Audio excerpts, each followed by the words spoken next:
Assalamualaikum warahmatullahi wabarakatuh.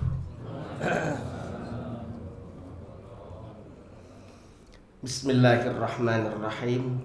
Alhamdulillahi ala ihsanih wa syukru lahu jalla wa ala taufiqihi wa amtinani. Wa asyhadu an la ilaha illallah wahdahu la syarika lah ta'ziman li sya'nih. Wa asyhadu anna nabiyyana Muhammadan abduhu wa rasuluh ad-da'i ila ridwani. Wa salawatullahi wa salamuhu ala nabiyyina Muhammadin wa ala alihi wa ashabihi wa ikhwani.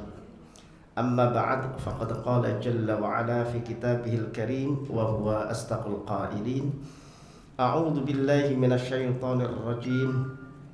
Ya ayyuhan nasu taqu rabbakumul ladzi khalaqakum min nafsin wahidah wa khalaqa minha zawjaha wa batha minhuma rijalan katsiran wa nisaa'a wattaqullaha alladzi tasaaluna bihi wal arham innallaha kana 'alaikum raqiba. Allahumma arhamna bil Qur'an. Hadratal mukarramin, para alim, para ustadz, para guru besar, para kiai, dan segenap pengurus takmir Masjid Al-Muhajirin Perumahan Purwosari yang semoga selalu dirahmati Allah Subhanahu wa ta'ala. Kita patut bersyukur kepada Allah Subhanahu wa ta'ala masih bisa berkedip. Ketika mata kita masih berkedip, itu tandanya masih banyak nikmat karunia Allah yang ada pada kita. Kita bayangkan seandainya kita tidak bisa berkedip 1 jam saja, gimana Pak rasanya? Jadi jangan dikira berkedip itu bukan nikmat. Tidak bisa kedip 1 jam saja bisa geger itu rumah. Minimal dibawa ke rumah sakit Margono. Sehingga kalau kita bisa berkedip, itu tandanya kita masih hidup, Pak, dan masih sehat. Sehingga teruslah kita ucapkan alhamdulillah. Ini semuanya karunia Allah yang patut kita syukuri bersama.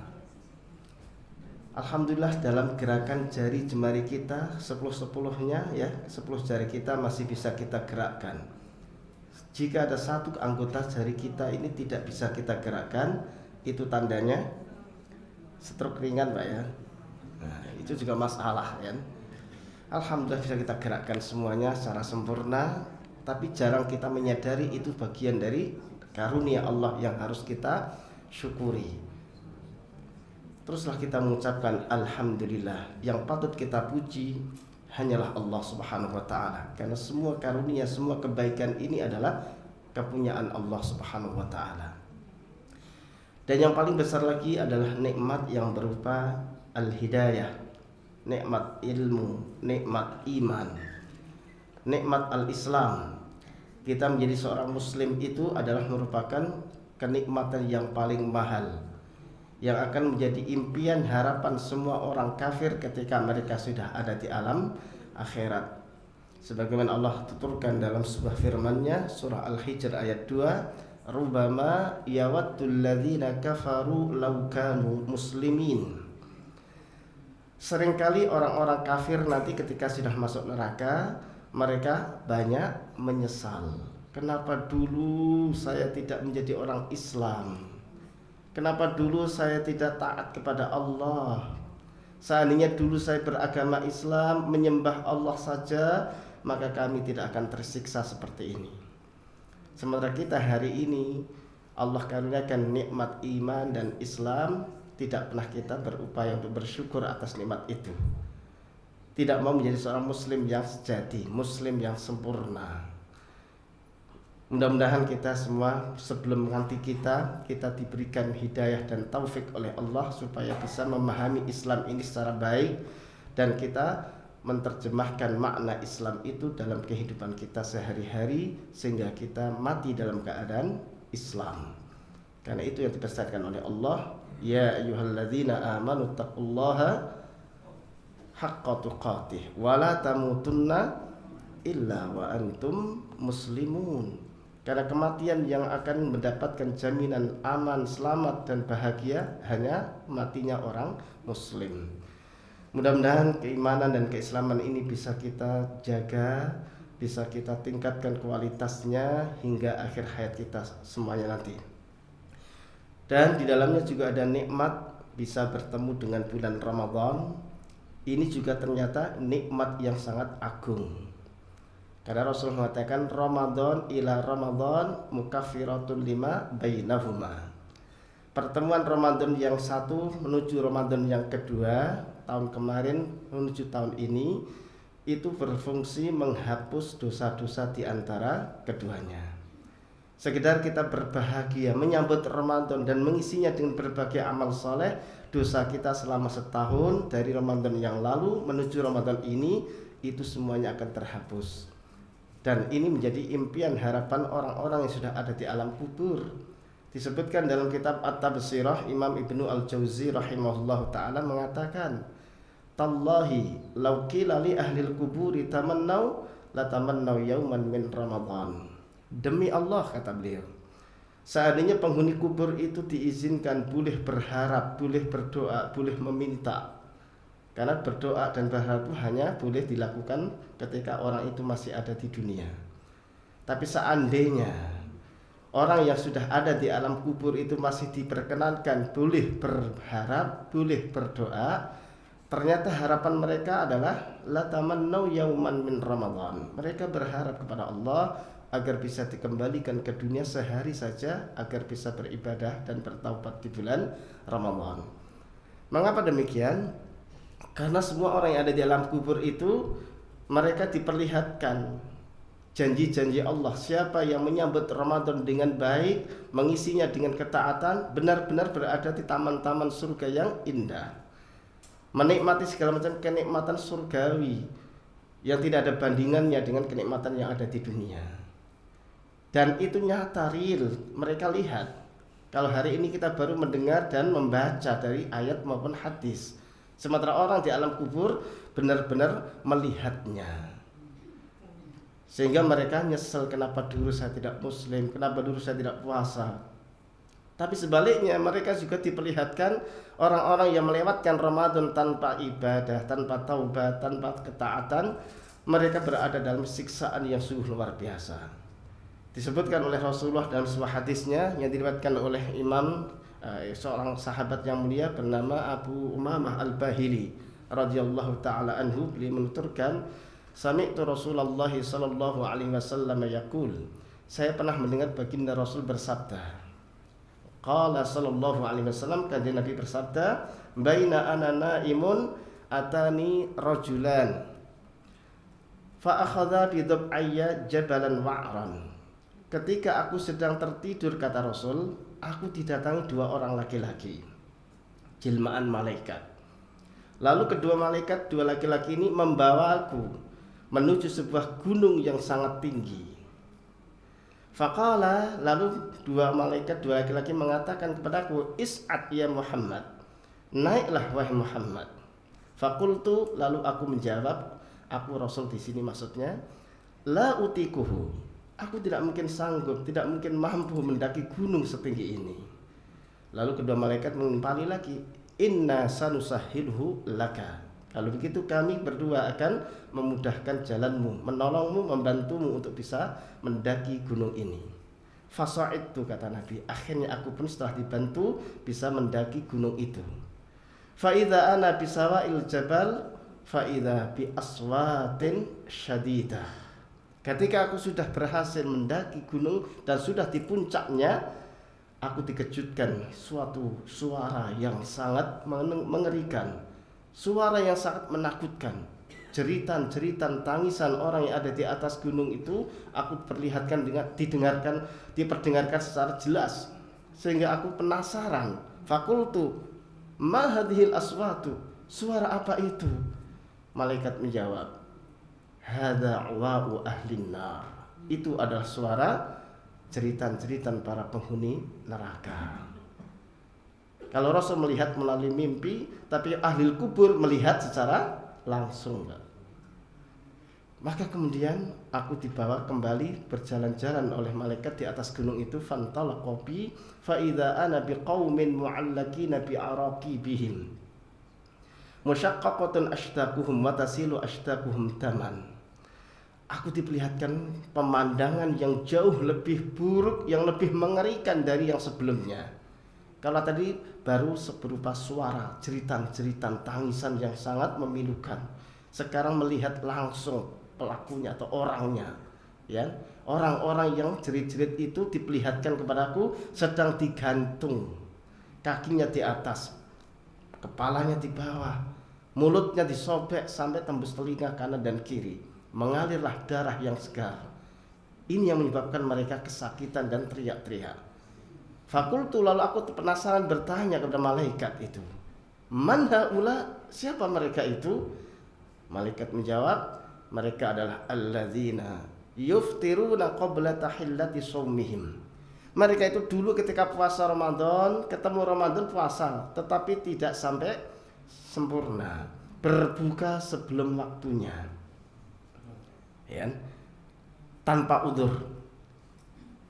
Misalnya maghrib sekarang jam 6 lebih 10 menit, tapi orang ini dulu ketika berbuka jam 10 lebih 6 menit. Balik Pak Yan, berarti masih kurang berapa menit itu? Masih banyak menit Pak Yan. Mestinya jam 6 lebih 10, tapi dia bukanya jam 10 lebih 6. Dan disengaja, tidak sakit, tidak lansia, tidak wanita yang haid atau hamil atau menyusui atau sedang nifas, bukan seorang yang sedang musafir, bukan seorang yang sedang pekerja berat yang tidak mampu berpuasa. Dia mukim sehat, ya, tapi sengaja berbuka sebelum waktunya.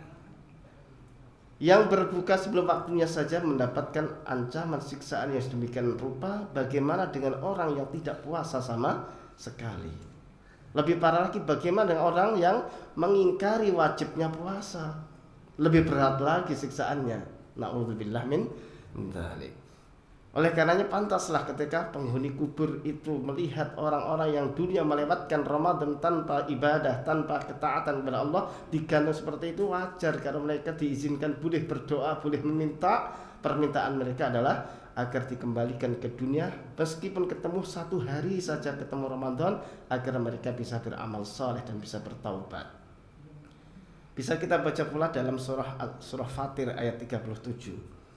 Allah menjelaskan, a'udzu billahi minasyaitonir rajim wa hum yastarikhuna fiha rabbana akhrijna na'mal salihan ghairal ladzi kunna na'mal awalam nu'ammirkum ma yatadhakkaru fihi man tadhakkara wa ja'akumun nadhir fadhuku fama lidh-dhalimina min nasir.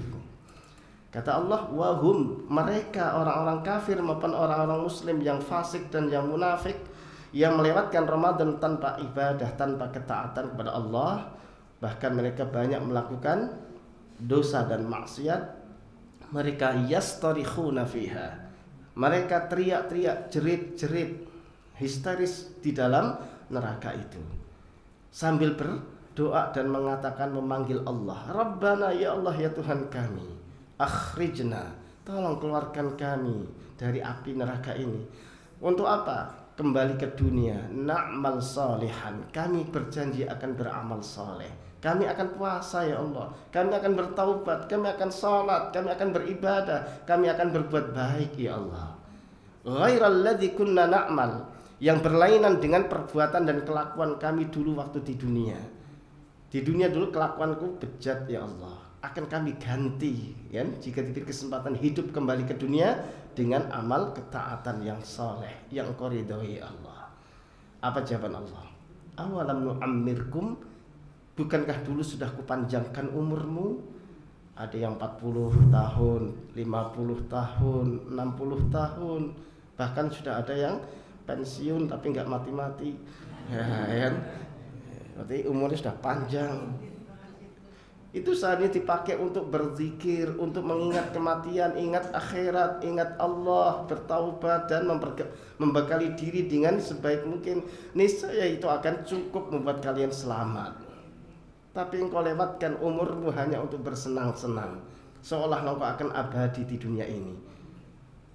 Dunia, rumah yang kalian bangun itu sebentar lagi akan kau tinggalkan, atau dunia yang akan meninggalkan terlebih dahulu. Yang jelas dunia itu fana, tidak akan kekal. Sementara rumah yang kekal abadi tidak pernah engkau pikirkan, tidak pernah engkau bangun, tidak pernah engkau persiapkan. Sekarang fadhuku, kata Allah, rasakan saja, ya, rasainlah kalau bahasa kita, rasakanlah karunia, bukan nikmat, azab ini, kan. Fama lidzalimina min nasir.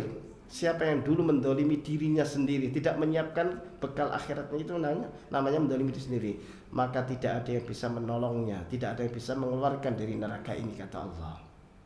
Oleh karenanya nikmat bisa bertemu Ramadan, nikmat iman, nikmat diberikan pemahaman yang baik terhadap agama ini merupakan puncaknya nikmat yang tidak akan Allah berikan kecuali kepada orang-orang yang dicintai oleh Allah Subhanahu wa taala saja.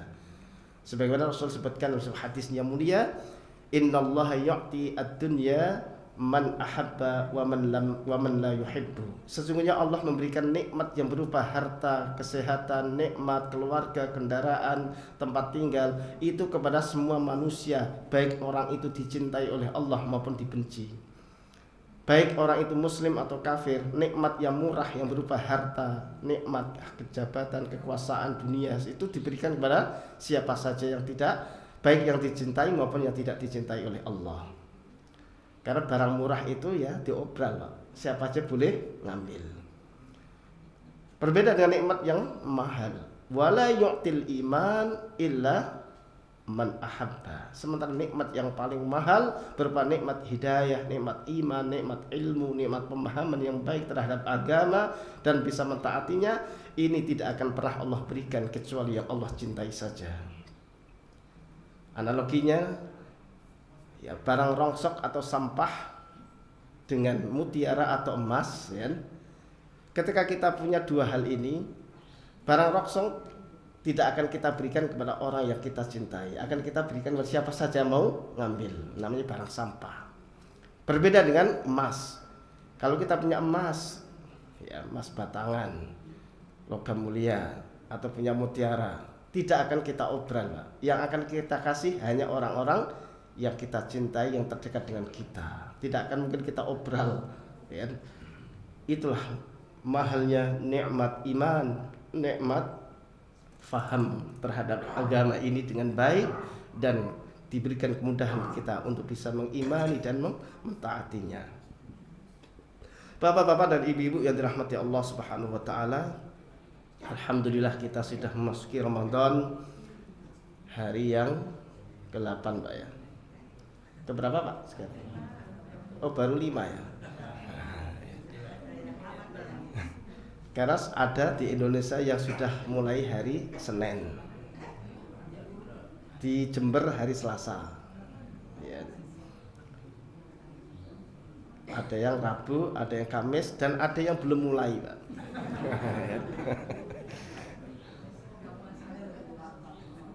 Mungkin ada di sini yang belum mulai puasa, Pak. Ada, Pak, ibu-ibu yang lagi haid. Oh, sudah mbah-mbah. Alhamdulillah, ya. Jadi berapapun jumlah harinya, yang penting, ya, kita saling bersatu rukun guyub, ya, saling menguatkan, saling mendoakan, mudah-mudahan amal ibadah kita diterima oleh Allah Subhanahu wa taala. Itu yang penting, Pak. Diterimanya amal ibadah kita, diampuni semua dosa, itu adalah merupakan anugerah yang menjadi impian harapan semua orang yang sudah ada di alam kubur maupun di alam akhirat. Kita terus berdoa, ini bulan yang sangat istimewa. Semua doa-doa kita sepanjang Ramadan, dari sejak malam pertama sampai akhir, sampai malam takbiran, itu tidak ada yang ditolak oleh Allah Subhanahu wa taala. Kesempatan emas ini untuk kita terus memperbanyak doa, memperbanyak tilawatul Quran, zikir pada Allah. Ini kesempatan emas. Ini kesempatan untuk kita berpacu, berlomba-lomba, berkompetisi untuk saling mengalahkan satu dengan lain dalam urusan pembekalan diri terhadap agama, terhadap akhirat kita. Imam Al-Hasan Al-Basri radhiyallahu ta'ala anhu, beliau seorang ulamanya di kalangan tabi'in, beliau mengatakan, innallaha jalla wa'ala ja'ala syahra ramadhana midmaran li khalqihi yastabiquna fihi bita'atihi ila mardatihi. Sesungguhnya Allah menjadikan bulan Ramadan ini bulan untuk kita ajang berkompetisi, untuk saling berlomba-lomba. Ya, bagi seluruh makhluknya diperintahkan oleh Allah supaya untuk saling mengalahkan satu dengan lain dalam urusan agama, dalam urusan ibadah, dalam urusan akhirat, demi untuk meraih ridhonya. Hanya saja kata Allah dalam surah Fatir ayat 32 kalau tidak salah, di antara hamba-hamba Allah yang ada di dunia ini, ketika Allah turunkan Al-Quran, turunkan syariat, turunkan perintah, maka tidak semua hambanya itu kemudian merespon dengan baik. Ada 3 keadaan atau 3 tipologi, 3 kategori manusia di dalam merespon ayat-ayat Allah atau Al-Quran atau syariat Islam. Allah berfirman, "Tsumma awrasnal kitabal ladzina istafayna min ibadina. Faminhum zalimun li nafsihi wa minhum muqtasidu wa minhum sabiqun bil khairati biidznillah. Dzalika huwal fadlul kabir." Kemudian kami telah mewariskan atau menurunkan Alkitab yaitu Al-Quran kepada hamba-hamba terpilih yang disayang oleh Allah. Di antara manusia ketika turun Al-Quran, turun syariat Islam ini, ada 3 kelompok manusia besar yang berbeda, berlainan sikap dan responnya. Mayoritas manusia itu nomor 1 adalah zalimul li nafsih, faminhum zalimul li nafsih. Mayoritas manusia itu ketika mensikapi Al-Quran turun, agama turun, sunnah Nabi ini diajarkan, mayoritas mereka menolak, zalim terhadap diri sendiri, tidak mau menerima. Mereka banyak yang mengingkari dan menolaknya. Mereka ini yang terancam dengan neraka itu, Pak. Ya, ini zalimul li nafsi ini menurut Ibnu Abbas radhiyallahu taala anhu dalam tafsir Al-Qurtubi maupun tafsir Ibnu Katsir adalah maksudnya adalah orang-orang kafir, orang-orang fasik ataupun orang munafik. Jadi tidak hanya orang kafir saja yang dimaksud dalam zalimun li nafsi. Termasuk orang Islam yang munafik itu masuk golongan ini, zalimun li nafsi, yang terancam neraka. Na'udzubillah min dzalik. Golongan yang kedua adalah wa minhum muqtasid, golongan yang pertengahan. Ketika turun perintah, dia sambut, dia respon dengan baik. Datang Ramadan, dia puasa Ramadan, tapi sebelumnya jarang puasa sunnah. Dia mengambil yang wajib-wajib saja. Ini muqtasid, Pak. Sholat 5 waktu, tapi sholat sunnah qobliyah dia jarang, ya. Puasa pun hanya menunggu kalau Ramadan tiba. Puasa sunnah kadang-kadang, ya. Zakat, sedekah pun jarang. Yang dia lakukan hanya zakat mal sama zakat fitrah saja. Sedekahnya jarang. Wakaf apalagi nggak pernah, ya. Nah, ini muqtasid. Golongan yang paling minoritas dan ini yang dijamin surga tanpa hisab, tanpa azab. Ya, ini adalah wa minhum sabiqum bil khairati biiznillah. Mereka yang menang, mereka yang responsif. Apapun yang Allah perintahkan, baik sifatnya wajib maupun sunnah, diambil semua. Yang paling rakus terhadap kebaikan, ini adalah sabiqun bil khairat biiznillah, dan semuanya tentu atas izin Allah Subhanahu wa taala. Lah ini yang dijamin surganya tanpa hisab, tanpa azab. Saya lihat dari jarak jauh, kalau saya pantau dari jarak jauh, Pak, jenengan yang hadir ini semuanya di golongan yang ketiga ini, Pak. Ya, ini kalau pantauan jarak jauh. Jarak dekat wallahu a'lam. Sama saja ya. Ya. Dulu waktu saya di Jakarta ada bis, Pak. Jauh dekat ya, sama, Pak, 300 rupiah. Tahun 1992 ya, awal-awal saya di Jakarta. Dulu masih 300 perak, Pak. jauh dekat bis mau keliling Jakarta jauh dekat sama ya. Kalau mahasiswa 100 perak. Bapak-bapak dan ibu-ibu yang dirahmati Allah Subhanahu wa taala. Mudah-mudahan kita termasuk golongan yang ketiga ini.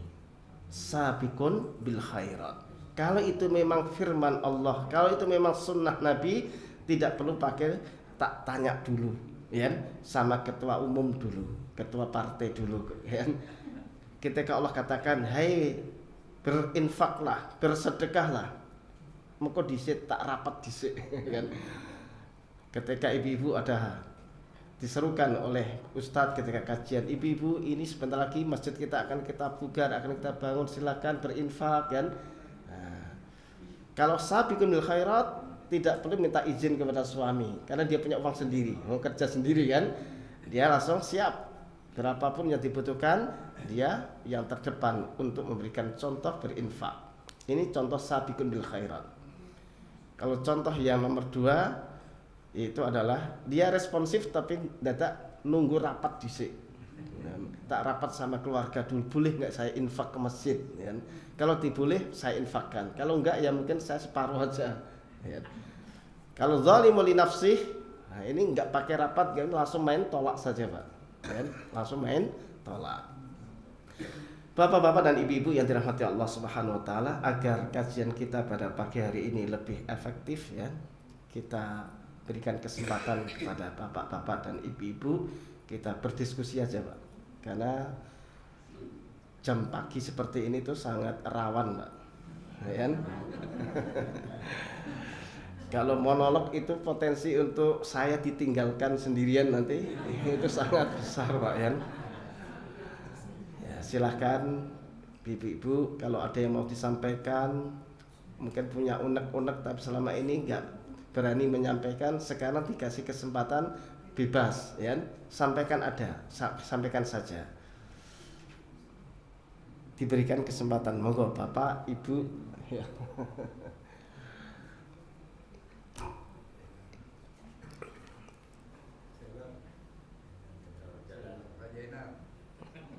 Oh, iya, monggo Ustaz. Assalamualaikum warahmatullahi wabarakatuh. Waalaikumsalam warahmatullahi wabarakatuh. Kiat-kiatnya Pak Ustaz, bagaimana di bulan Ramadan ini kita bisa menjadi hamba Allah yang istimewa. Masya Allah. Ini pertanyaannya kelasnya profesor nih, karena sebelahnya profesor jadi. Bagaimana kiat-kiat agar kita bisa menjadi manusia yang istimewa? Tidak ada kiat yang terbaik selain daripada kiat yang telah dituntunkan dan diajarkan oleh Rasulullah Sallallahu Alaihi Wasallam. Karena Rasul mengajarkan kepada kita berdasarkan wahyu dari Allah Subhanahu wa taala. Salah satunya adalah ya ayyuhalladzina amanu kutiba alaikumusiyam kama kutiba alal ladzina min qablikum la'allakum tattaqun. Wahai hamba Allah yang beriman, diwajibkan atasmu puasa. Puasa Ramadan maksudnya. Puasa Ramadan ini dulu pernah diwajibkan pula oleh Allah kepada hamba-hamba yang terdahulu, umat Yahudi dan Nasrani. Ibadah puasa ini la'allakum tattaqun. Kata la'alla di sini jika Allah yang mengatakan, itu maksudnya adalah kepastian. Berarti makna la'alla itu kalau untuk selain Allah maknanya semoga. La'alla misalnya la'alli, semoga saya bisa melaksanakan tugas ini. La'alli utiku an a'mala hadhihi alwajibat. Itu artinya semoga. Tapi kalau Allah yang mengatakan la'allakum tattaqun, supaya kalian, tidak supaya, artinya pasti kalian akan menjadi orang yang istimewa. Bertakwa itu istimewa, Pak. Unggul, punya kepribadian yang sangat istimewa dan yang unggul, yang terpelihara dari keburukan, dari murka Allah Subhanahu wa taala. Jadi kata la'alla di situ kalau terjemahan buku Al-Qur'an Depak diartikan semoga, ya Pak, ya, atau supaya. Aslinya kalau menurut Ibnu Sibawayh, Imam As-Sibawayh itu adalah rajanya ilmu nahwu sharaf. rajanya ilmu nahwu, itu Sibawayh. Beliau mengatakan la'alla jika itu adalah dari Allah, maknanya artinya kepastian. Siapapun yang menjalankan ibadah puasa dengan baik, dengan benar, pasti akan menjadi orang bertakwa, akan pasti menjadi orang istimewa. Bagaimana tidak? Karena puasa ini kalau dijalankan sesuai dengan makna puasa yang sebenarnya, Pak, itu pasti akan mengantarkan kita menjadi orang yang istimewa. Bukan seperti puasa yang difahami mayoritas orang awam. Orang awam memaknai puasa itu hanya sebatas meninggalkan makan dan minum saja. Kata Imam Ibnu Qayyim dalam kitab Al-Wabilus Shayyib, beliau mengatakan as-saumu huwa saumul jawarih anil atham. Yang dinamakan puasa itu adalah memuasakan seluruh anggota tubuh ini dari segala macam bentuk penyimpangan dan dosa. Ini kan luar biasa, Pak. Berarti as-saumu huwa saumul jawarihi anil atham. Yang disebut puasa itu adalah memuasakan anggota tubuh dari semua maksiat dan dosa. Dimulai dari hati. Hatinya harus puasa, Pak. Puasa dari kesombongan, puasa dari iri, puasa dari dengki, puasa dari husnul su'udzon, puasa dari kesyirikan, dari riya, dari kekasaran. Berarti orang yang puasa itu hendaknya hatinya senantiasa mentauhidkan Allah, ketundukan yang sangat maksimal. Hatinya senantiasa sabar, syukur, lembut, ya. Hatinya mendorong anggota tubuhnya untuk senantiasa menjadi orang yang baik.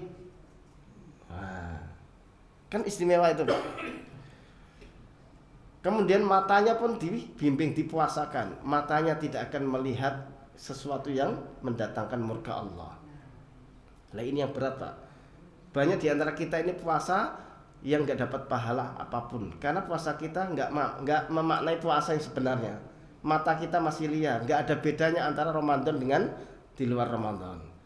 Puasa itu betul mata kita jaga, jangan sampai melihat yang diharamkan. Melihat Siti Markonah saja masih sulit untuk kita tahan, kan?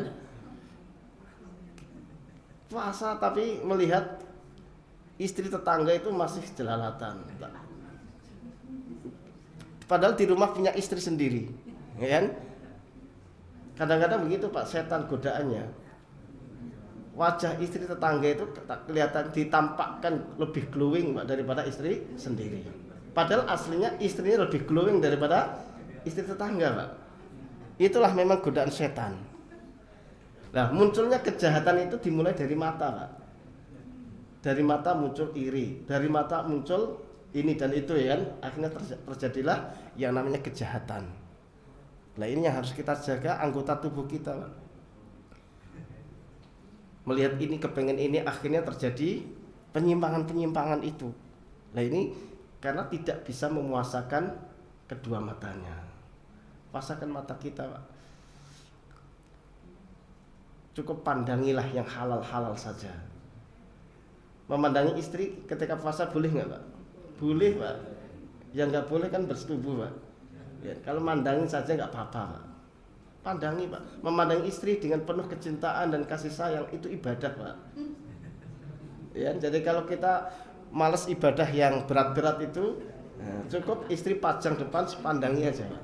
Pandangan yang penuh kecintaan dan kasih sayang. Itu pahalanya gede, Pak. Yang punya istri, Yang nggak punya istri pinjam. Ya istri bapaknya, Pak. Ya, yang sudah nggak punya istri bapaknya. Siapa? Ya ibunya. Memandangi wajah ibu dan bapak penuh cinta dan hormat kasih sayang, itu juga ibadah, Pak. Ya, itu bagian dari ibadah, berpahala, Pak. Gratis lagi, ya. Pandangi orang tua kita, Masya Allah, ini yang dulu melahirkan saya, yang menyayangi kita, yang mendidik kita, yang membimbing kita. Saya bisa seperti ini, menjadi dokter, menjadi profesor ini. Di sini salah satunya adalah jasa mereka ini. Betul mereka hanya lulusan SR, Pak, tetapi mereka lebih profesor dia daripada kita, Pak.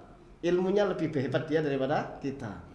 Sehingga kita muncul rasa hormat kepada kedua orang tua kita, menyayanginya, kita memuliakannya. Nah itu ibadah, Pak. Jadi sebetulnya banyak cara, Pak, tip untuk kita menjadi orang istimewa. Orang paling istimewa itu adalah bukan sekedar orang yang paling baik ibadahnya saja, ibadah mahdohnya, Pak, tapi siapa yang paling baik ya sikapnya, kasih cinta dan kasih sayang kepada kedua orang tuanya, kepada istrinya, kepada anak-anaknya, Pak.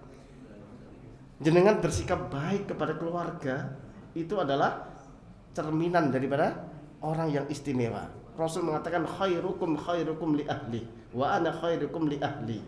Orang yang paling istimewa di antara kalian itu adalah yang paling istimewa dalam sikap dan perlakuannya kepada keluarganya. Jadi kalau kita sama istri sendiri garang, ya, sementara sama istri tetangga sayang, kan, belum jadi manusia istimewa, Pak. Istimewa itu kalau ukurannya standar minimalnya itu, Pak, ya, kalau kita sudah bisa paling baik kepada istri kita, Pak, kepada keluarga kita, kepada orang tua kita. Sekarang banyak orang bisa berbuat baik sama orang lain, Pak, tapi sama keluarga sendiri kadang-kadang banyak kita di antara yang gagal, ya. Jadi standarnya itu, Pak, itu Rasul yang memberikan tips, Pak. Khairukum li ahlihi. Standar orang yang paling istimewa, yang paling baik itu adalah yang paling baik, ya, hubungannya dengan keluarganya. Meskipun dia di luar tuh baiknya luar biasa, tapi kalau sama istrinya galak, istrinya nggak seneng, kan? Anaknya pun jauh, itu menunjukkan dia orang paling jelek, Pak. Munafik, kan? Bisa disebut orang munafik. Jadi sekarang kalau kita perbaiki, orang yang paling berhak untuk kita berikan perlakuan istimewa itu nomor satu kedua orang tua kita, setelah itu istri kita dan anak-anak kita, Pak. Itu harus prioritas, Pak, ya. Nah, ibu-ibu juga, ibu-ibu juga sama, ya. Seorang istri yang paling baik itu adalah yang paling setia, yang paling memuliakan dan menghormati suaminya, ya. Himbang. Karena apa? Suami itu sebagai qawwam, ar-rijalu qawwamuna 'alan nisa bima faddalallahu ba'dahum 'ala ba'd wa bima anfaqu min amwalihim. Para laki-laki ini berat tugasnya, sehingga jangan sampai jenengan itu membuat sang suami hatinya sedih. Jangan kan sakit, Pak, sedih aja nggak boleh, Pak, ya. Dosa besar, Bu, dosa besar, betul. Sebelum jenengan menikah, jenengan buat sedih orang tua, neraka ancamannya. Setelah jenengan dinikahi oleh suami, maka berpindah. Jenengan menyakiti hati suami, neraka, Bu. Nah, nggak boleh suara jenengan melebihi suara suami. Ya, ya. Jadi jenengan harus betul-betul bersikap lembut. Suami pun harus sayang sama timbal balik, Pak. Ya, saling mencintai, saling menyayangi, dan saling menghargai. Ya. Tapi kalau di sini insya Allah sudah terwujud lah, ya, antara suami istri balance, ya. Insya Allah sama-sama saling memuliakan, saling menghormati. Jadi tips agar kita bisa istimewa, istri satu saja, meskipun profesor, cuma satu, ya. Aduh, eman-eman, Pak, ya kan? Dikasih ilmu banyak oleh Allah, kasih harta banyak Allah, kok cuma satu yang dipelihara, ya? Mestinya diluaskan, Pak. Kemampuan untuk bisa menyayangi banyak orang itu, ya, kalau hanya dicurahkan pada satu orang saja, itu ada 3 orang yang punya kesempatan itu terabaikan, Pak. Sehingga ada kedoliman di situ. Waduh.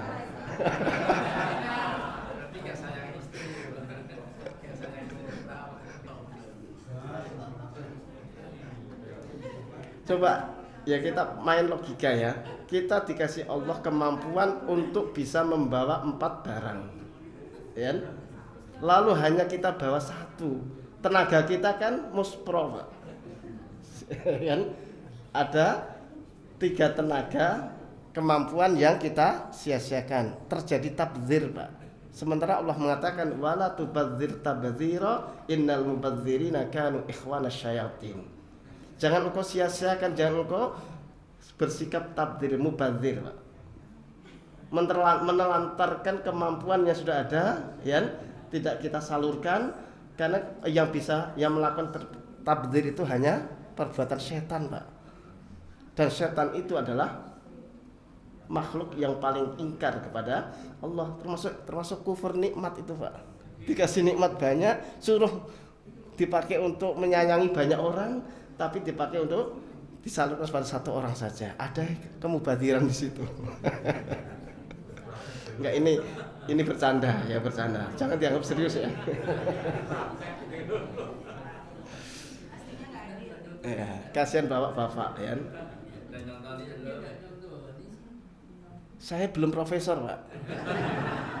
Ya. Kalau belum ada kemampuan nekat, itu bisa malah melakukan kezaliman yang banyak, Pak. Ya. Janganlah kita melakukan sesuatu yang kita tidak ada kemampuan. Kita harus sadar diri. Nek mampunya 1, jangan berpikir 2, Pak. Ini yang kita bahas ini yang sudah gelarnya profesor, hartanya banyak. Ya. Ini, Pak, ya. Ada yang disia-siakan itu kan, ada kemubadiran di situ, Pak. Kalau saya profesor, harta banyak, insya Allah, Pak.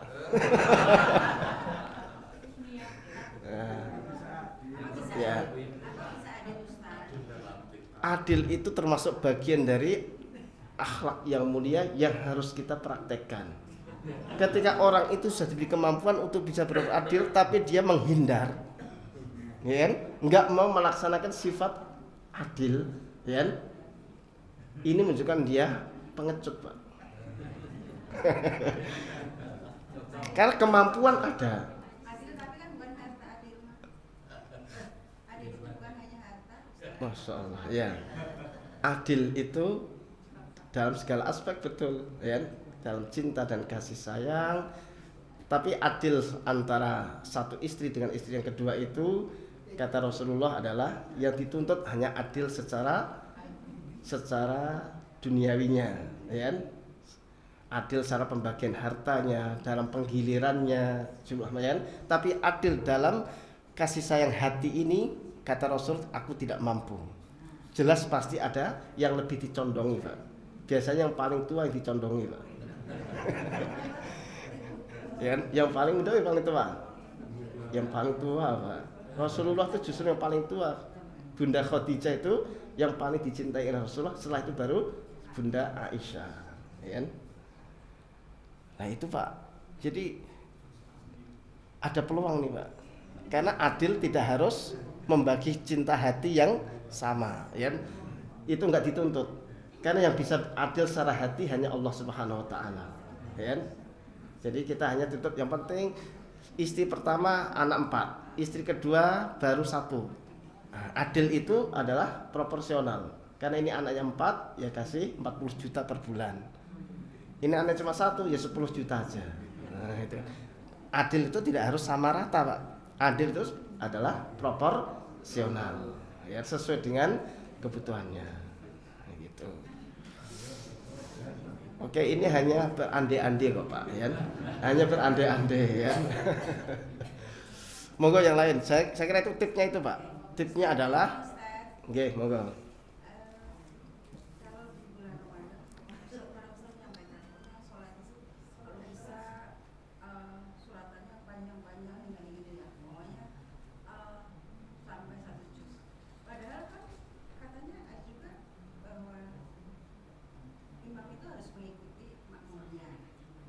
Apakah pahala yang melihat Pak Muhammad, kalau di sini kan udah kesepuan sebagian ya Ustaz.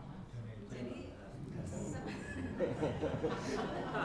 apa-apa tidak apakah pahala yang panjang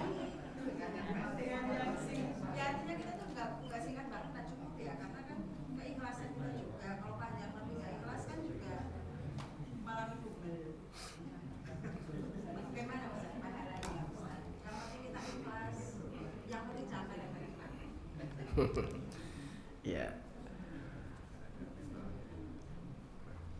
Memang ada hadis,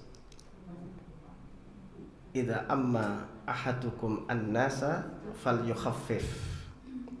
Jika engkau menjadi imam bagi orang lain, maka peringanlah.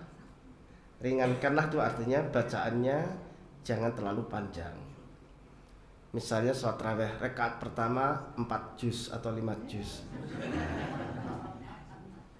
Sementara jamaah di belakang banyak orang kesepuhan, banyak orang yang sedang hamil tua, termasuk hamil muda juga, ya.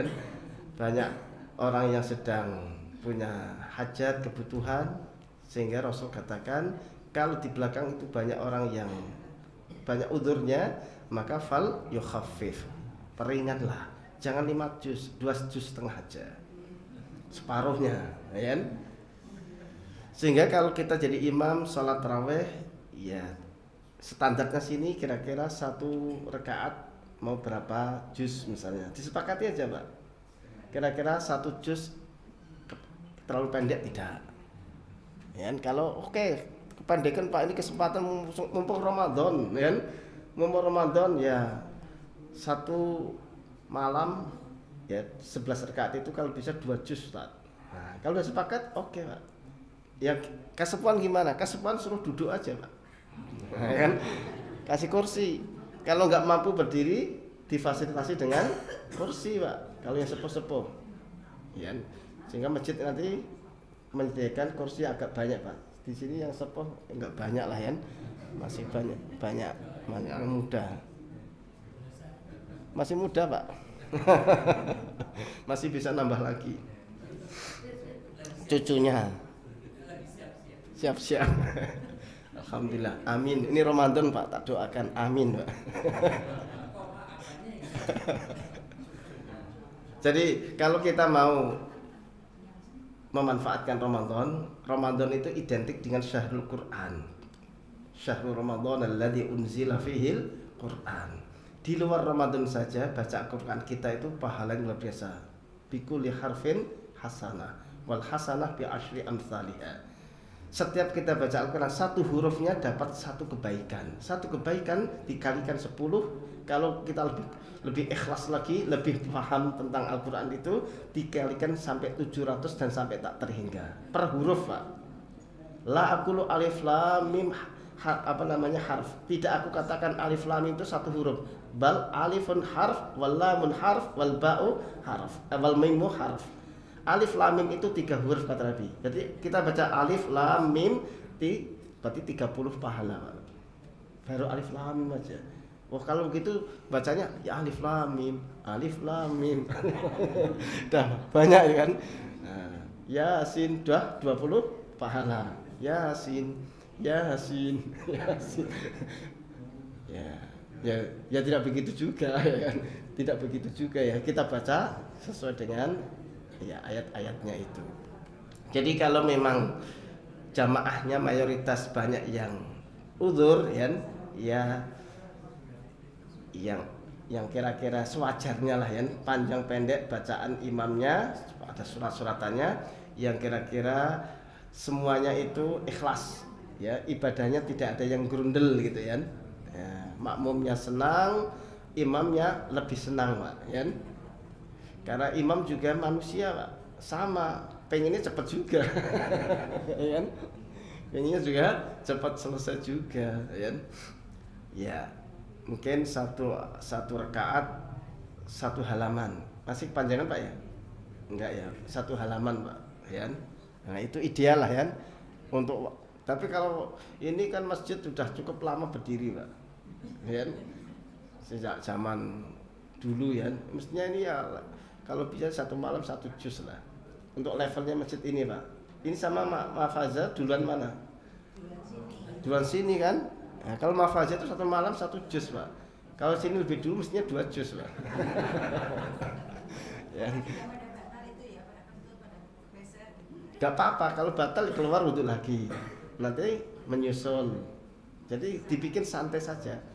Dan sholat tarawihnya justru kalau bacaannya panjang enak, ya kan? Kalau batal kita ke kamar mandi itu lama pun nggak masalah, nggak ketinggalan.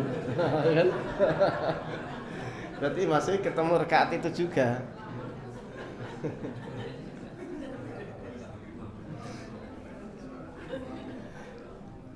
Jadi kalau imamnya bacaannya panjang itu dinikmati saja. Karena apa? Dia ingin mengajak kita semuanya agar punya pahala yang banyak. Ini mumpung Ramadan, satu huruf di luar Ramadan itu 10 kebaikan sampai 700 kali. Di dalam Ramadan jauh lebih tak terhingga lagi. Allah sendiri yang akan memberikan pahala yang berlipat-lipat itu. Kesempatan emas ini, ya, mumpung masih ada di Ramadan. Kalau sudah kadung mati nanti baru nyesel kita. Tahu begitu dulu, hatta orang yang ada di taman surga aja nyesel. Kenapa dulu semalam cuma 1 juz? Karena dia lihat ada orang yang setiap malam itu satu malam itu salat tarawih sampai 1 Al-Quran 30 juz. Berada di taman surga yang levelnya paling tinggi. Kenapa dulu saya tidak seperti itu? Meskipun sudah di taman surga aja nyesel. Penyesalnya kenapa tidak lebih baik lagi, tidak lebih banyak lagi. Nah ini mumpung kita masih hidup, dan ketika ada imam yang bacanya panjang, alhamdulillah, saya ingin diajak naik derajat, ya, naik surganya levelnya lebih tinggi lagi. Berarti imamnya sangat sayang sama kita semua. Berarti kita husnudzon saja sama imamnya. Imamnya saking sayangnya sama kita, lalu kita diajak untuk ayo menambah lagi kualitas dan kuantitas kebaikan kita, ibadah kita. Saya kira itu, wallahu a'lam. Monggo yang lain, bapak-bapak.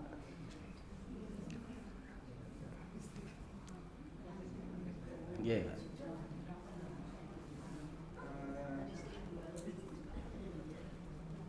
Di dalam bulan Ramadan itu ada hadis yang beberapa orang mengatakan hadisnya misalkan 10 hari pertama rahmat, hari kedua akhirah, hari ketiga pembahasan. Sikap kita harus bagaimana dengan hadis yang Ya, betul. Memang di bulan Ramadan ini banyak para penceramah kita yang kurang selektif di dalam menyampaikan hadis, ya. Di antara saya sampaikan tadi bahwa Ramadan dibagi menjadi 3 kelompok, ya. Awwaluha rahmah, wa awsatuha maghfirah, wa akhiruha itqun minan nar. 10 malam pertama adalah hari di mana Allah menurunkan rahmat, 10 hari yang kedua menurunkan ampunan, yang ketiga 10 hari terakhir adalah Allah bebaskan manusia dari neraka. Ini tidak hanya lemah, Pak. Hadis ini dipandang palsu, Pak. Hadisnya palsu karena bertentangan dengan hadis sahih. Yang benar itu kata Rasulullah adalah ada hadis yang sangat panjang, dan ujungnya hadis itu Nabi mengatakan walillahi utaqa'u minan nar wa dzalika kullu lailatin. Allah itu ketika malam Ramadan tiba, malam pertama sudah memberikan pembebasan dari api neraka, ya. Dan ini terjadi kata Rasulullah wa dzalika kullu lailah. Terjadinya ikun minan nar ini setiap malam. Bukan hanya menunggu hari yang ke-21, ya. Jadi kalau misalnya pakai hadis yang palsu tadi, ada orang puasa sampai tanggal 15 terus meninggal, waduh sayang, belum terbebas dari neraka. Ya kan? Jadi kalau ada hadis palsu, ya, terus datang hadis yang lebih sahih, tentunya yang palsu wajib kita tolak, Pak. Berpegang kepada hadis palsu itu tidak boleh, Pak. Bahkan berdosa. Terancam, man kadzaba alayya muta'ammidan falyatabawwa maq'adahu minan nar. Barang siapa yang dengan sengaja berdusta, ya, berdusta atas nama Rasul bahwa ini hadis Nabi bersabda begini dan begitu, padahal aku tidak pernah mengeluarkan hadis itu, maka kata Rasulullah falyatabawwa maq'adahu, hendaknya dia menyiapkan tempat duduknya minan nar, dari neraka. Dia akan terancam masuk neraka, Pak. Ini hadisnya mutawatir, Pak, ya, ancaman terhadap orang yang menyebarkan hadis palsu atau yang membuat hadis palsu. Awalnya yang diancam yang membuatnya, yang mengarang hadis palsu itu, maupun yang menyebarluaskannya dan yang mengamalkannya. Jadi harus hati-hati. Hadis sahih itu sangat banyak, ribuan Pak. Imam Bukhari mengumpulkan Sahih Bukhari itu 5.000 hadis lebih Pak. Itu saja masih banyak belum kita praktekkan. Kenapa kita lebih tertarik mengamalkan hadis-hadis yang enggak jelas? Jadi kalau hadis yang jelas tadi, pembebasan api neraka dari api neraka itu justru setiap malam, bukan hanya 10 hari terakhir. Ya. Memang hadis-hadis palsu terkait dengan bulan Ramadan itu banyak banget. Di akhir-akhir ini ya penceramah-penceramah di YouTube itu saya lihat ya baik yang perempuan maupun yang laki-laki itu ya dengan gaya yang stylenya yang luar biasa ya, yang memukau ya, kelihatannya meyakinkan dan mengesankan, padahal isinya adalah hadis-hadis palsu ya, seperti Mamang Gupron itu kan kalau menyampaikan berapi-api ya kan. Ada lagi Saiful Karim yang dosen apa UPI apa ya kalau nggak salah ya, betul ya, dosen UPI itu dia itu yang disampaikan banyak ngawurnya Pak kan. Di antaranya dia itu mengkritisi tafsir, terjemahan tafsir Depak itu. Masuk Al-Qari'ah diartikan kiamat. Dia bilang gitu. Al-Qari'ah itu artinya pembaca. Tapi ditulisnya hari kiamat. Apa itu kiamat? Tahukah kamu Muhammad apa itu kiamat? Ini salah. Al-Qari'ah itu adalah pembaca, kata beliau. Kan ngawur Pak. Al-Qari'ah, kalau Al-Qari'ah pakai hamzah pembaca, qara'a yaqra'u isim fa'ilnya qari. Kalau perempuan qari'ah, pembaca. Ini qari'ah pakai ain. Ya. Berarti kan dia enggak ngerti bahasa Arab itu. Ya. Dia mengkritisi tafsir, ahli tafsir dikritisi. Yang kritisi orang yang ngerti bahasa Arab. Tapi karena dia seorang dosen dan dia gaya penyampaian itu meyakinkan Pak. Retorikanya bagus memang dia. Nah ini yang mengacaukan seperti itu Pak. Ya kita sebut nama nggak apa-apa karena biar kita hati-hati. Namanya Pak Saiful Karim. Di YouTube banyak itu videonya Pak. Itu sering terus alhamdulillahi rabbil alamin. Ya. Rabbil alamin diartikan apa? Perang. Ya. Hirobil kata perang itu pakai harbun ya. Ini hirobil. Alhamdulillah hirobil alamin. Segala puji bagi Tuhan semesta alam, itu salah katanya. Yang benar itu adalah hirobi. Hirobi itu kan harbun kan perang. Ini alhamdulillahi haya. Ini kan haknya Allah ya. Berpisah dengan rabbil, bukan satu kata. Yang perang itu harbun, hirbun, ada harbah ya. Nah ini kan ngawur banget Pak. Karena penceramah di YouTube itu banyak banget.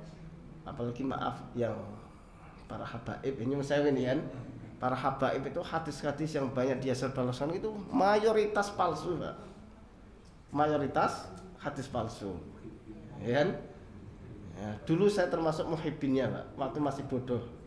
Ya kan? Waktu saya masih di pesantren, saya termasuk pecinta para habaib. Ya namanya saya itu ya namanya ngalap berkah di kuburannya Mbah Ronggo Warsito, ya di Pati Pak, Mbah Motomakin Kajen, kemudian di kuburannya Syekh Jangkung yang ada di Pati juga ya, kemudian Sunan Kudus, sampai nginep satu pekan tidur di situ nggak sholat Jumat Pak. Nah, pokoknya di situ tidur di situ menghafali Quran di situ. Dulu saya seperti itu. Itu ajaran para habaib dulu Pak.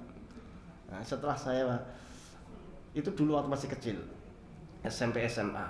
Nah, sekarang sudah besar ya kan?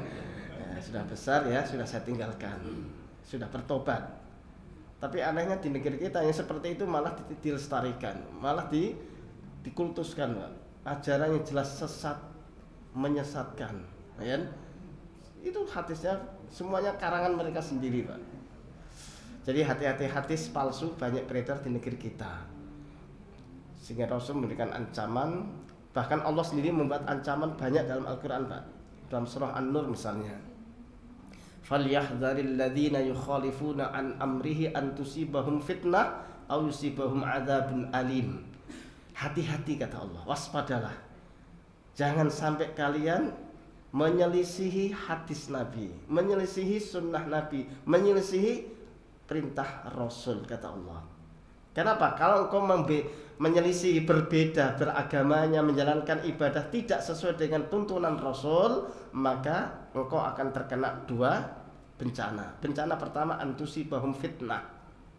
Kamu akan tertimpa fitnah. Fitnah ini bukan fitnah bahasa Indonesia. Ya, kalau fitnah bahasanya kan kita menghukumi seseorang tidak sesuai dengan fakta. Itu namanya fitnah bahasa Indonesia. Kalau fitnah dalam bahasa Arab, maknanya artinya satu, kesyirikan, yang kedua kekufuran, yang ketiga kesesatan, yang keempat ujian, yang keempat bencana, yang kelima, ya. Makna fitnah dalam Al-Quran, ya. Misalnya kami uji kalian, ya, wa nabluukum bisyarri wal khairi fitnatan, ya. Kami uji kalian kebaikan dan keburukan sebagai fitnah. Fitnah ini maknanya ujian, ya. Dan fitnah juga bisa artinya cobaan, bencana. Bisa juga maknanya kesyirikan atau kekafiran. Nah, yang dimaksud fitnah dalam ayat ini kata ahli tafsir adalah kekufuran. Jadi kalau kalian sampai beragama yang tidak mengikuti sunnah Nabi, kamu terancam menjadi murtad. Ya, kamu akan dianggap terkena kekufuran, dianggap telah keluar dari Islam, ingkar kepada Allah dan Rasul. Ancaman kedua kata Allah, au yusibahum adzabun alim. Orang yang beragama yang tidak mengikuti sunnah Nabi, mereka akan kena siksaan yang pedih di akhirat, Pak. Nah, ini harus hati-hati. Dalam surah Al-Ma'arij, walau taqawwala alaina ba'dal aqawil la akhadna minhu bil yamin thumma laqata'na minhul watin fama minkum min ahadin anhu hajizin, dan seterusnya. Dalam beragama ini memang mutlak yang berhak membuat syariat itu hanya Allah, Pak. Nabi Muhammad itu sifatnya hanya copy paste, ya. Apa yang Allah wahyukan beliau sampaikan tanpa menambah dan tidak mengurangi. Seandainya Muhammad menambahkan 1 huruf saja, kata Allah, menambah saja atau mengurangi, maka akan aku pegang tangan kanan Muhammad lalu aku potong urat nadinya. Ini ancaman Allah, siapa yang berani nambah-nambahin dan mengurangi agama. Seandainya Muhammad itu berani menambahin apa yang aku wahyukan, ya, atau mengurangi, akan aku potong urat nadi Muhammad itu, dan tidak ada satupun makhluk yang bisa menghalangi atau menolak atau menghalangi Allah ketika memotong urat nadi Kanjeng Nabi Muhammad sallallahu alaihi wasallam. Jadi saya kira itu, Pak, itu hadis palsu yang harus kita hindari, kita jauhi. Wallahu a'lam. Sudah cukup ya? Cukup sekali. Ya, sampai sini. Demikian Bapak-bapak, yang materi pertengahan tadi itu untuk sementara ya dianggap tadi glowehan aja, Pak, ya. Jangan dianggap serius. Nanti saya akan didemo sama mak-mak. Ya, itu hanya glowehan, ya. Tapi glowehan yang sing maton lah insyaallah. Ya, terus terang saya juga termasuk kelompok isti. Ikatan suami, ya. Takut ilahi. Bukan takut istri, Pak. Takut ilahi, takut kepada Allah. Karena kalau takut istri musyrik, Pak. Ya, karena ada 2 orang, yang satu dua ustadz katanya. Ini apa namanya? anekdot ya. 2 orang ini dihisab katanya. Yang satu ustadz ini poligami, yang satu tidak, Pak. Ya. Yang tidak ini justru malah profesor, Pak. Nah, ya. Yang poligami malah enggak profesor, Pak. S1 aja enggak lulus. Kenapa engkau ini, ya? Karena aku takut Allah. Allah kan bolehkan poligami, makanya saya laksanakan itu. Lulus, Pak, masuk surga. Kan? Terus kenapa kamu enggak poligami? Aku takut sama istri. Ya kan? Oh, berarti kamu takutnya enggak kepada Allah, takutnya sama istri. Akhirnya enggak jadi masuk surga. Nah, tapi ini anekdot, Pak. Demikian subhanakallahumma wa bihamdik asyhadu an la ilaha illa anta astaghfiruka wa atubu ilaik. Wassalamualaikum warahmatullahi wabarakatuh. Waalaikumsalam.